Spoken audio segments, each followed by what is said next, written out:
ইংরেজি বলতে না পারায় মাঝে মাঝেই সামাজিক যোগাযোগ মাধ্যমে ব্যঙ্গ বিদ্রূপের শিকার হতে হয় পাকিস্তানি খেলোয়াড়দের। সেই তালিকায় থাকা বর্তমান অধিনায়ক মোহাম্মদ রেজওয়ান এবার স্পষ্ট জানিয়ে দিলেন, ইংরেজিতে দুর্বলতা থাকলেও তিনি গর্বিত নিজের উপস্থাপন নিয়ে। মুলতান সুলতানের হয়ে পাকিস্তান সুপার লিগের প্রথম ম্যাচে আগে সংবাদ সম্মেলনে রেজওয়ান তার মনের কথা খোলাখুলি তুলে ধরেন পাকিস্তান ক্রিকেটকে। রেজওয়ান বলেন, আমি যে ইংলিশ বলতে পারি না তাতে আমার কিছু যায় আসে না। আমি যা বলি মন থেকে বলি এবং তার জন্য আমি গর্বিত। তবে হ্যাঁ, আমার ইংরেজি প্রথাগত কোনো শিক্ষা নেই, সেই জন্য আমি খুবই লজ্জিত। কিন্তু পাকিস্তানের অধিনায়ক হিসেবে ইংরেজি না জানার জন্য আমার 1%ও লজ্জা নেই। রেজওয়ান আরও বলেন, জুনিয়রদের বারবার বলি পড়াশোনা ঠিকমতো শেষ করতে, যাতে তারা ভালো ইংরেজি বলতে পারে। পাকিস্তান আমার থেকে ক্রিকেট চায়, ইংরেজি নয়।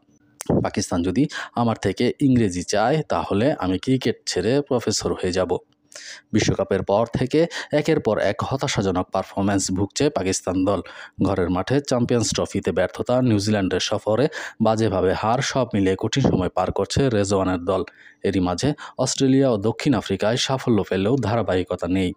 এই কঠিন সময়ে সমর্থকদের কাছে সহযোগিতা চাইলেন রেজওয়ান। তিনি বলেন, দলের সমালোচনা করা ঠিক আছে, তবে আমাদের উন্নতির জন্য পরামর্শ দিন। সম্প্রতি চ্যাম্পিয়ন্স ট্রফির সময়ও ওয়াসিম আকরাম আমাদের পরামর্শ দিয়েছেন।